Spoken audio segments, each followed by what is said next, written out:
انہیں چھوڑنے سے یہ بات حاصل ہو جاتی ہے۔ پھر تقویٰ کا مفہوم محض یہی نہیں کہ آپ جو ہے شریعت میں منع کی ہوئی چیزوں کو چھوڑیں یا ادھر تک ہی یہ محدود نہیں رہتا، بلکہ جتنے بھی احکام ہیں ان پر عمل کرنے کو بھی اپنے اندر شامل کر لینا، کیونکہ جیسے بے حیائی کا کام کرنا گناہ ہے، ویسے ہی نماز یا روزہ وغیرہ ادا نہ کرنا بھی گناہ ہے، اور تمام تر عبادات کا بنیادی مقصد انسان کے اندر تقویٰ پیدا کرنا ہے، یعنی وہ ہر کام کرنے سے پہلے اس کا انجام سوچتا ہے اور اس انجام کو ملحوظ رکھ کر اسے اختیار کرتا ہے یا چھوڑتا ہے، اور چونکہ انجام سے دوچار کرنے والا اللہ تعالیٰ ہے، لہٰذا تقویٰ کے مفہوم میں گناہوں کے انجام سے ڈرنے اور بچنے کے ساتھ ساتھ اللہ سے ڈرنا اور ہر وقت اس بات کا خیال رکھنا از خود شامل ہو جاتا ہے۔ اور اس آیت سے یہ بات بھی معلوم ہوئی کہ دوزخ جو ہے نا وہ وجود میں لائی جا چکی ہے، اور اس طرح جنت بھی، اور یہی حال جو ہے یہی اہل سنت کا عقیدہ ہے، جبکہ بعض لوگ اس بات کے قائل ہیں کہ جنت اور دوزخ عالم آخرت میں جزا و سزا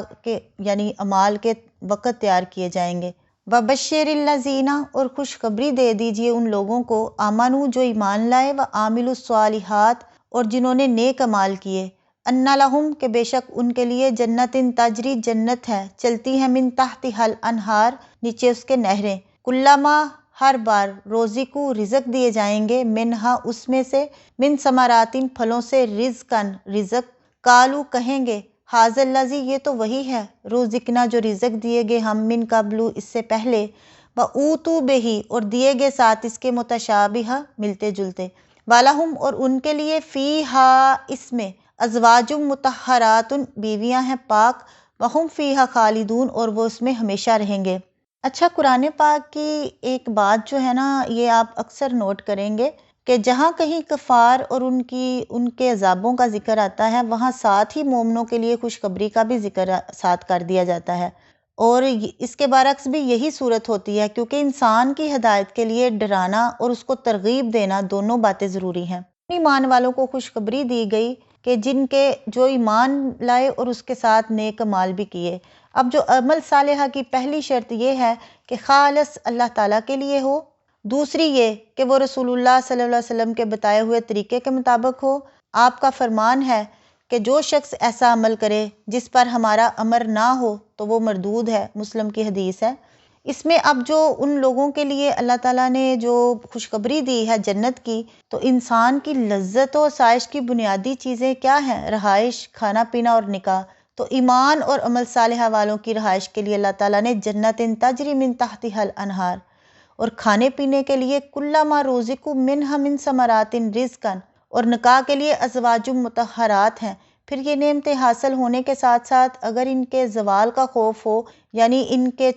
کھو جانے کا خوف ہو، تو وہ جو لذت ہے وہ ختم ہو جاتی ہے۔ تو اللہ تعالیٰ نے اس خوف کو یہ کہہ کر دور کر دیا کہ ہم فیہا خالدون، کہ وہ اس میں ہمیشہ رہیں گی۔ اب جو مطہرات، ازواج مطہرات ہے، یعنی وہ ہر قسم کی، وہ جو عورتیں اللہ تعالیٰ نے بیویاں بنائی ہیں، وہ ہر قسم کی ظاہری گندگی، مثلاً پیشاب پخانہ، تھوک، حیض وغیرہ سے، اور باطنی علائشوں سے، مثلاً جھوٹ، حسد، کینہ وغیرہ سے پاک ہوں گی۔ متشابہن کا مطلب ہے یعنی دنیا کے پھلوں کے ہم صورت ہوں گے، جو ادھر پھل ہوں گے یا آپس میں ہم شکل ہوں گے، مگر یہ مشابہت صرف نام یا شکل میں ہوگی، ورنہ جنت کی نعمتوں کو دنیا کی نعمتوں سے کوئی نسبت نہیں۔ صرف وہ یہ دیکھ کے پہچان لیں گے، جس طرح کہ یہ کیلا ہے، یہ انگور ہیں، یہ پتہ چل جائے گا، لیکن یہ ان کے ٹیسٹ میں، ان کی خوبصورتی میں، وہ تو ان کی کوئی مثال ہی نہیں۔ ان اللہ بے شک اللہ، لا یستحیی نہیں شرماتا، این یضربا یہ کہ بیان کرے، مثلاً کوئی بھی مثال، ما بعوضۃ مچھر کی ہو، فما فوقہا یا اس کی جو اس کے اوپر ہے، فاما الذین پس جو لوگ آمنو ایمان لائے ہیں، فیعلمون پس وہ جانتے ہیں، انہ الحق کہ بے شک یہ حق ہے، من ربہم ان کے رب کی طرف سے، واما الذین اور جو لوگ جن لوگوں نے کفر کیا، فیقولون تو وہ کہتے ہیں، ماذا کیا، اراد اللہ ارادہ کیا اللہ نے، بہذا مثلا ساتھ اس مثال کے، بہذا مثلا ساتھ اس مثال کے، یضل گمراہ کرتا ہے، بے ہی ساتھ اس کے، کثیرن زیادہ کو، ویہدی اور ہدایت دیتا ہے، بے ہی ساتھ اس کے، کثیرن زیادہ کو، وما یضل اور نہیں گمراہ کرتا، بے ہی ساتھ اس کے، الا الفاسقین مگر فاسقوں کو۔ اس سے پہلے